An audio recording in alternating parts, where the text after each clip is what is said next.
Aujourd'hui, on va tester ce petit capteur. C'est un capteur de pollution atmosphérique. L'idée, c'est de voir quelle est la qualité de l'air autour de nous. On va se promener un petit peu partout dans Paris pour voir ce qu'il en est. Donc là, on est descendu dans le métro. On est exactement à 10 mètres en dessous de notre première mesure. Sur les quais, on affiche du violet. C'est le pire en termes de niveau de pollution qu'on peut avoir. Donc là, on se rend bien compte que l'air est très très pollué en souterrain.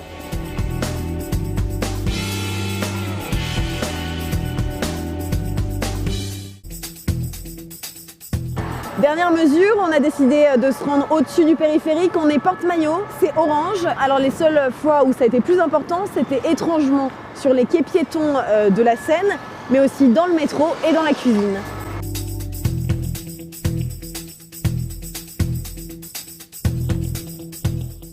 Mais je voudrais quand même rassurer ceux qui nous écoutent, parce que dans beaucoup de domaines, la pollution, là je vais choquer, la pollution a disparu. Alors je prends... Disparu, allez-y. Ah oui, des exemples. Disparu. Alors l'exemple le plus extravagant, c'est la pollution de l'air dans nos villes. Les sondages que j'ai fait réaliser il y a quelques années montrent que 98% de nos concitoyens sont persuadés que l'air est de plus en plus pollué. Je pense que si vous faites un sondage aujourd'hui, vous aurez à peu près le même pourcentage. C'est complètement faux. On a dépollué les usines, on a dépollué les voitures, on a dépollué les chauffages. Regardez les vieilles photos de Paris ou de n'importe quelle ville de l'Occident, tous les murs étaient noirs. Notre-Dame de Paris était noire. Il y a eu un ministre qui s'appelait André Malraux. Absolument, il l'a fait nettoyer. 6 mois après, elle était noire. La dernière fois qu'on a nettoyé la façade de Notre-Dame de Paris, c'est il y a 25 ans.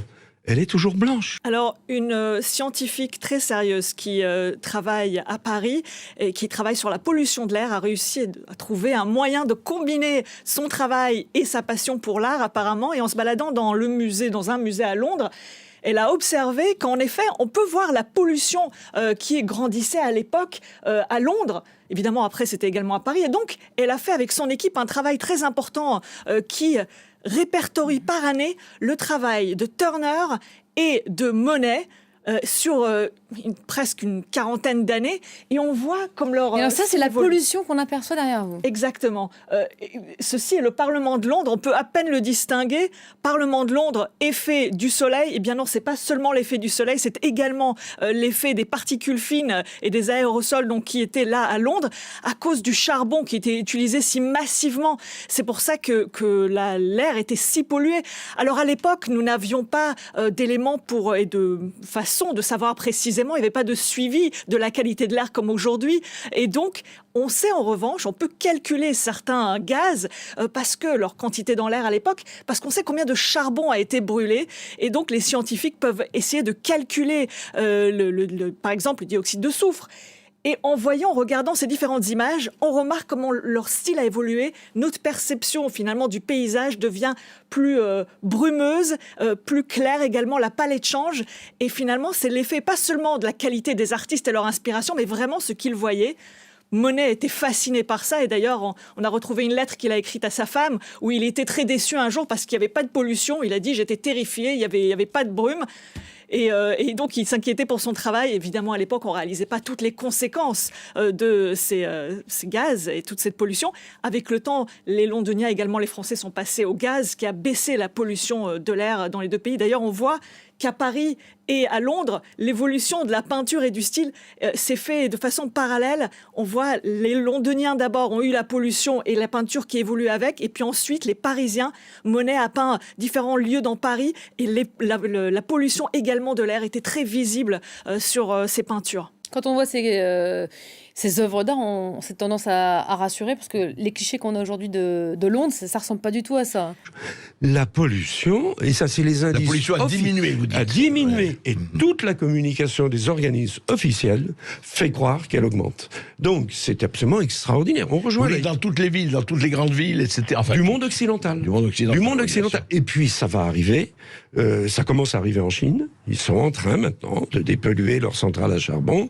Ils ont les normes les plus modernes pour leurs voitures, et ils ont beaucoup de voitures. Donc, partout, progressivement, mais je ne vous dirais pas qu'il n'y a pas de pollution en Inde. En Inde, qui est un pays plus pauvre, beaucoup plus pauvre que la Chine, d'ailleurs, parce qu'ils n'ont pas développé encore leur électricité. Mais en Inde, vous avez de vrais problèmes de pollution.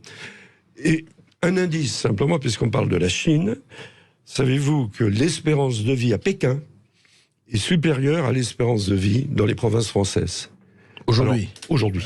Donc, elle est de 83 ans. À Pékin, si vraiment il y avait une pollution dangereuse, ça serait donc...